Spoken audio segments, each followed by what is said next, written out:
This land is your land, this land is my land. From California to the New York Island, from the Redwood Forest to the Gulf Stream waters, this land was made for you and me. Hello, I'm John Grom, and welcome to the Right and Left Discussion Forum. Our purpose is to demonstrate that people can have different political views and still have civilized discussions about contentious topics. We believe that being right is not as important as the relationships we have with our fellow citizens that enable us to share this country. Today's topic is there a political bias in the media, and does it contribute to political polarization at the grassroots level? Our panel today excuse me, beginning on my left, is Bryan Laubaugh, President of R&B Financial Services and a member of the Medina County Republican Executive Committee. On his left is Patty Haskins, retired math teacher from Wadsworth High School and Democratic member of the Wadsworth City Council. And trust me, as a citizen, I feel comfortable knowing that Patty is on our City Council. And on her left is Dr. Ronald Chamberlin, retired senior research chemist. And on his left is Timothy Burns, retired principal in the Cloverleaf School System and current manager of the Adult Services Department at the Twinsburg Library. And we're going to lead off with Tim today. Tim, it appears to me as though the growth in political partisanship has been on a parallel track with the growth in media news coverage and also internet sites. Do you think there's a cause and effect between this growth in the news coverage and our growth in partisanship? No, I think it's definitely true. I think that because of 24-hour news, they have to fill in all the time. If we want to watch it, we have to be entertained. So news has gotten blurred with entertainment. And I think the voices that you hear more frequently, not that you necessarily watch them or listen to them, but you know of them, the Rush Limbaughs, Chris Matthews, Keith Olbermann. These are people that are actually successful, with the exception of Keith Olbermann maybe, but he's back on ESPN, so he's doing good. But they're successful at creating buzz, and people get excited about them. There's definitely a bias in the news, and I think it's pretty much in the visual, the TV or the radio. I know newspapers are getting a lot of attention for being biased. One of the things that bothers me is the shrinking number of owners of media. Used to be, a paper, the Chicago paper was the Chicago paper. Now it's become part of a conglomerate. The Akron Beacon Journal used to be the Knight Foundation or the Knight paper, and now it's part of, I think it's McClatchy or something. One time it was out of Canada. So all of these shrinking markets kind of consolidate points of view. But one of the things I thought was really interesting is, did I think that your statement about on the grassroots level, does it, affect? It does and it doesn't. In a community, sometimes there's a kind of a built-in, if you live in a Republican or Democratic community, you might be more guarded in what you might say and how you say it and who you say it to. You're not going to necessarily go raving about or on a tear about something. You may feel it, but you don't necessarily do it in your own community. But what you might do is say, well, I know that this community is Republican, this community is Democrat. I'm going to live in that community. So I'm going to move to, say, a Medina, which is predominantly, say, a Republican community. So I want to move to Medina because those people probably have my views. I don't think this bodes well for that community, because I think the more diversity in a community, points of view, because we tend to maybe talk a little bit more civilly in our local, there we actually are able to actually convince more people of an alternative view, because it sometimes can sound more rational. We do pay more attention to our local committeemen, our women, our judges, as was mentioned earlier. So we do feel closer to them. And sometimes we get, regardless of our party, we get better results from people that are local. Who is it? Tip O'Neill. All politics is local, and that's where you really want to be. You know. So, Ron, let me put the question to you this way: do you think that the constant barrage of opinions that we hear helps solidify this groupishness among people, where a Democrat knows that they're a Democrat, they think like other Democrats, but when they constantly hear attacks from Republicans and positive input from Democrats, does their position become more solidified and more polarized? John, let me answer that in a little more roundabout way. All right. Back in 1954, in those halcyon days, we all liked Ike. We walked a mile for a camel, and we saw the USA in our Chevrolet.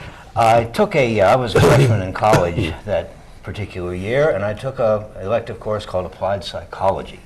And there we learned about things like advertising and propaganda, which is government advertising, and how this effect on people and how that works. And yes, it does happen. It does work. We're constantly attached to it, and yeah, it consolidates. It's a psychological thing. If our position is assailed, we have two responses. We can cower, shrink into our shell, or we can solidify that shell. We can solidify our position. And I think that's what happens primarily with this barrage of information. I'm on Facebook quite a lot. I like to keep contact with some of my younger cousins. All my cousins are younger, actually. I'm the oldest of the bunch. But some of the second cousins. And they have rather different political views than I do in general, and they put up stuff that's sometimes pretty offensive from the right point of view, and I get all prickly about that. Do you? Because it's not my point of view, and I'm being assailed, and I feel that I need to make a comment, and I got to be careful because it's just family. But I think that's true. And I want to ask, and I hope Bryan and Patty will speak to this, on the local level here, you're both involved in the political scene locally. Do you find that this kind of attitude influences the way you feel or the way your constituents feel? I don't know. On a local level, that's the grassroots. Yeah, that was a nice handoff, Patty. Can you respond to that? In response to that, I think if you were to actually sit at a council meeting, and particularly committee of the whole, where we get so much of our work done, it's very difficult to tell the Democrats from the Republicans, because I think in the case right now with all of our present council members, the interest of everybody on council is doing what's best for the city, not trying to promote a particular party line. So we tend to work, I think, quite well together. And there are times I know I've sat on council and I'm thinking, a true Democrat would vote this way, but I vote the other way. And same thing with some of the Republicans, where there are times when I've thought, gee, the Republican stand would be this, but they're taking a different stand because they're working on a local level. It's just not nearly as pronounced. Now, there are sometimes you can see it as far as the electorate. I mean, we still have people that simply vote the D or the R. I like to think that our citizens in Wadsworth are well-read. I like to think that they do take an interest in politics, and when they cast their vote, they actually are investigating the candidates and what they bring to the table. I like to think that cigarette smoking is good for you. That's true. But I think you get a little bit of both in that case. So as far as any type of media bias in town, I don't think you see that on the local level. I think where you see the media bias is more on the national level. I think back to watching Walter Cronkite or Chet Huntley. Was it Huntley and Brinkley? Yes. And the program, and they were only on the three major networks. You're too young for John Cameron Swayze, I think. No, actually, his Timex is still ticking, so I do remember him. But he was on the news. That's true too. But in those days, there were only the three networks. They only had a half hour to an hour, and what they did was they reported the facts.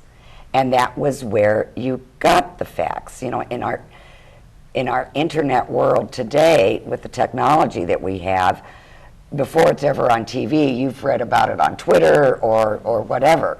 So you're not just looking for facts, you're looking, as was mentioned by Tim, you're looking to be entertained.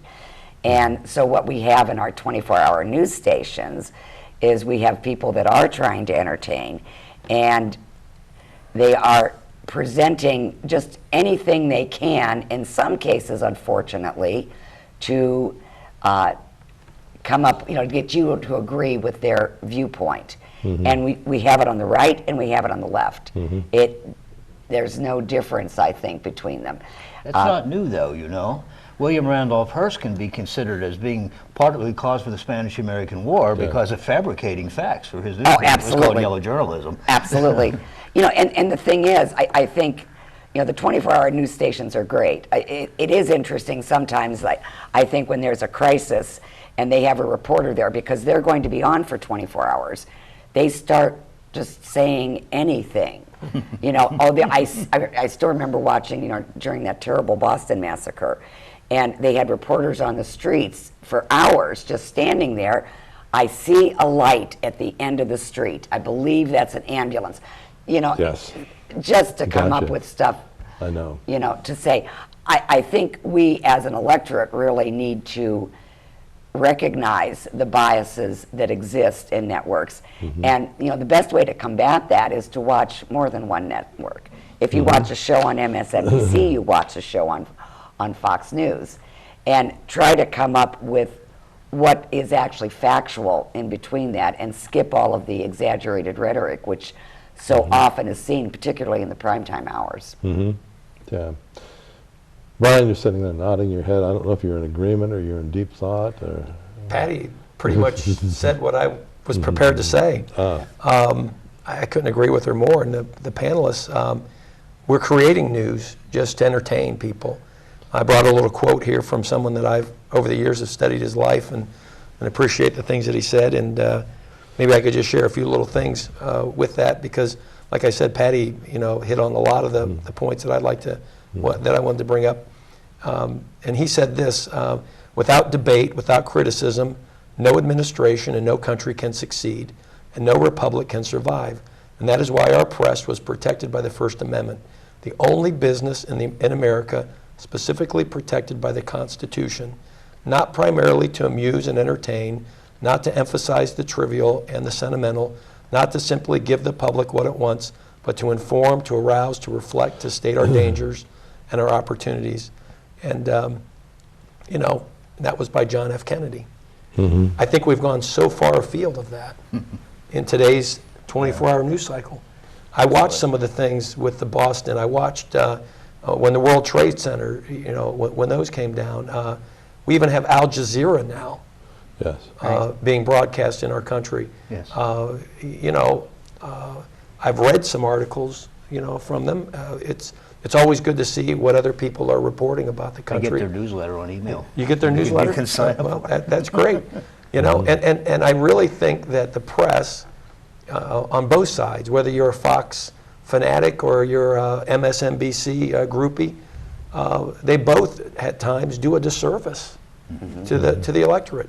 They run with these stories that have very little truth to them. They build a story around that, and they start reporting things that they create. And I don't think that's news. And I think there should be a disclaimer.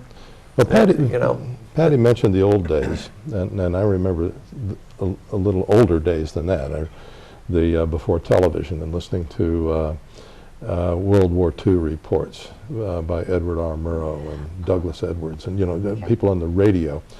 And then television came along, and network news was 15 minutes right after dinner sometime. And then at some point in the late 50s or early 60s, it expanded to a half hour. And then it went to an hour, and then bam, in 1980, I think it was, CNN came along with 24-hour news. And they were the only 24-hour network for quite a while. But back in the early days, before Ron's younger cousins were born, probably, the people giving the news were journalists, and they were there to report facts. There were very few people that were giving commentary, and nobody giving opinion. And there was a big difference. And I'm wondering if Ron's cousins had they not been exposed to the commentary and the opinions and the cleavages between parties that are demonstrated in network news, would they have felt free to be as provocative on your Facebook account as they had been? Very good point. Very good point. I think when you and I were young, Maggie, we we probably didn't. We probably didn't speak out so much about that sort of thing. We kept it more to ourselves, I think. You know. Yeah. Although I remember campaigning for my roommate in college, and you know, drawing up some pictures and posters and things, and we got kind of interesting. Yeah. You Bring talk- up about I'm sorry. Well, I was just going to say, you talk about younger people, and I have 4 children, and they're all in their young adulthood now, and it's fascinating because they were raised as good Democrats, and they have a lot of Isn't that different an opinions. isn't that an oxymoron? Just depends on your I'm point sorry. of view. I just had to throw that out. But what's fascinating to me is how they adjust that. You know, it's like, well, okay, that's maybe what politics is, but that's not what I believe. My one son is very much anti-union, which unions are pretty much a Democrat belief, you know, that those are important. He's anti-union. The other son is upset about health care, even though it does not affect him, because at this point he's a teacher and those things are not affecting him yet. It might sometime, but he doesn't think it's right. They have all these divergent views. They're not following a party line. They're much more part of their environment and their diversity than, say, maybe I was, you know, at their age. I was very much a belief in that kind of thing. So I think it's refreshing. It can cause a lot of family arguments about things, but I'm not sure that that's all bad. You know, I think that's good. So. Well, yeah, aside from the fact that on the 24-hour news cycle that we're getting commentators, these people are all well paid, by the way. I think O'Reilly just makes tons of money. But the people doing the commenting and the opinion formation are very popular, very well paid. They get high ratings and all of that. But it's affected the politicians directly.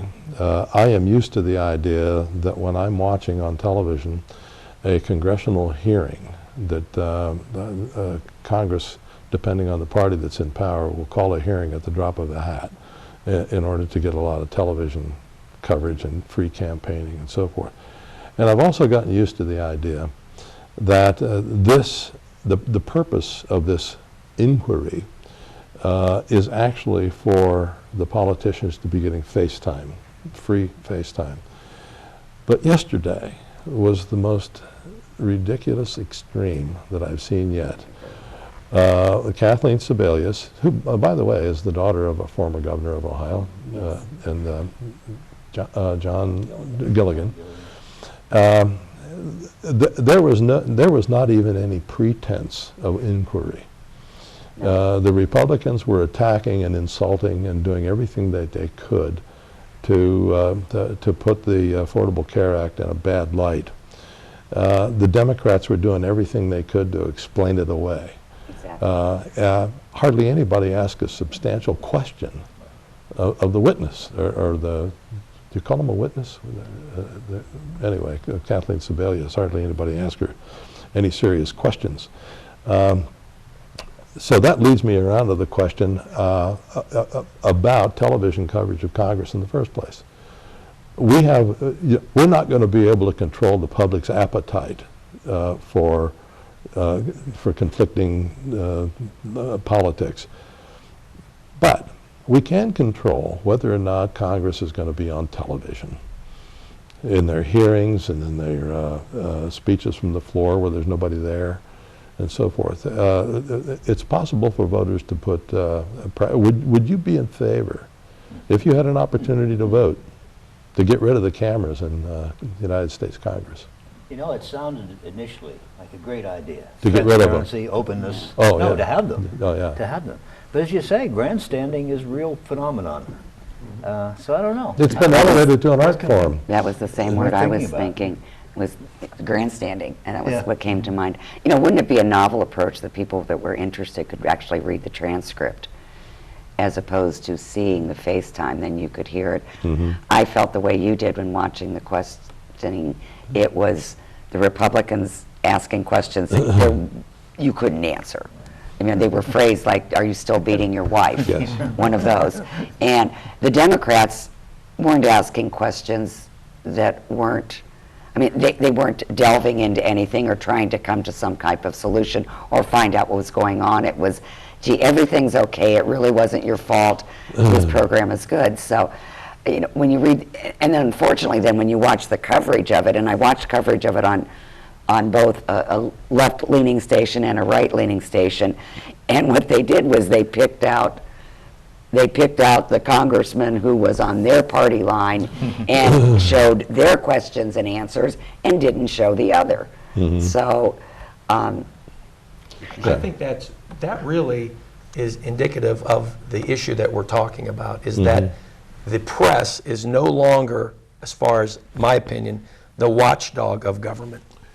They're the lapdog of government. And to cut through all that noise, and to get your message out there, you have situations like this that come up. You know, if you want to go way, way back, I mean, when they started back in the Vietnam, and I was a young man, little young guy, when they started reporting the body count, it drove LBJ crazy, because now they were getting into a realm that was considered un-American, that this was not what was to be done. And, you know, that was just beyond the pale that the media would actually report that sensitive information. And now, you know, it's almost as if the mainstream media is in the tank for the government. They're no longer there as a protector. They no longer represent what, you know, John F. Kennedy had to say about what the media was there for, why it's protected. They're the watchdog. They're the voice of the people. And if we don't have that in place, you know, we're really in trouble. It's kind of scary when you don't hear certain things that are coming up. I just go back to Benghazi. You know, that's something that the media is just, I mean, just what, 60 Minutes just did a program on that a year after the event. That was like a news blackout. If, you know, that should not have been that way. The media has a responsibility, and they should be held accountable. They have a stewardship to the American people to report the news, whether it's good, bad, or ugly. And I don't think that's happening. And it's not happening on Fox. It's not happening on any of the major networks. And that's a sad day for journalism. There's still some very strong journalists out there, and you do see a few on the network news, the older ones. If you watch PBS, you know, their news hour, it tends to be one of, in my opinion, one of the less biased of all the news shows. But they don't have that entertainment value. They don't have that shock value. They don't have the people screaming, which for some reason we as a country enjoy watching. The Jerry Springer News Hour. Yeah, we would probably get, you know, a larger viewership if we all yelled at each other. We started screaming at each other. we're in a whole mode of reality shows, you know, and Right. which is a really, you talk about oxymoron. What is reality? I mean, these people are scripted. They're put in situations, and they're actually encouraged to go crazy, you know, and behave. One of the things you mentioned about, you know, getting rid of the hearings that we saw actually did educate, and it educated us in the way they didn't want to educate us. I mean, we basically saw them, the legislators, using supposedly valuable time and not asking any questions. I mean, from both sides. You got nothing. And I fantasize, Kathleen Sebelius is a very successful person. I know, why is she doing this? You know, I mean, really, I mean, she could relax, her life is set, she has a wonderful relationship with her husband, and they have a great life. What if she just said something like, "You're all idiots. What's wrong with you? I'm out of here if you're not going to ask me a question," and walk away? Of course, you can't do that because there's contempt of Congress and there's other rules. But it's the setup. You know, everybody was using Kansas and the Wizard of Oz. It's like, what, did they get a memo? Try to work this in. But it basically did educate us to the, you know, how badly they legislate and how badly they. And there's so much to this thing that they need to ask about. For one thing, it hasn't even taken effect yet. You know, it's got a January deadline and then a March deadline. So, I mean, like, if it's in the future, they might fix it. But there are some really good questions they could have been asking and getting some good answers. So I think possibly that one of, at least my answer to winning through this, does it affect the grassroots? Yeah. And how do you avoid it? How do you avoid that effect, or how do you use that effect? And my answer is to try to look at some of the watchdog organizations. There's one online called factcheck.org that I like to read, where they take statements from either side and point out the fallacies that are there and try to explain why. There are other sources out there like that. So I think you have to, the only way to get a good electorate out of this is to spend more time educating yourself. When's that going to happen? This morning, there are a lot of happy people in Boston and some very depressed people in St. Louis because they either won or lost a baseball game or a series of baseball games. As Americans, have we come down to having that same kind of a feeling after Election Day? We wake up in the morning and our team lost, the other team won, or our team won, and we're happy about it. I also stay up to 1 in the morning watching results on TV. Is it for anything more than our team spirit? Well, it used to be that once the elections were over, and I think you see that in our local politics. Absolutely. Once it's over, we're all about Wadsworth. We want it, whether the Republicans and the Democrats want what's best for Wadsworth. Sadly, on a national level, politics is so divisive. Right. That you get that. I've, you know, when it comes to sports, I'm sort of emotionally detached from that. When they took the Browns and put them down in, Baltimore. So I've just decided it's not even worth it when it comes to sports. But I think on a national level, they should take a page out of some of the local grassroots efforts. And once people are elected, it's about the city. Well, I want to thank you all again for a very nice discussion, and there were a number of points that I wanted to make, but we're just not going to have time to do that. I did want to very quickly invite people to send suggestions about future topics, and please send them to me, John Grom, at ribrom, R-I-B-R-O-M, at AOL.com. And I'd like to leave you with this quote from Steve Marabelli. Does anybody know who that is? I don't either. But interesting quote. How would your life be different if you were conscious of the media you watch, listen to, and read?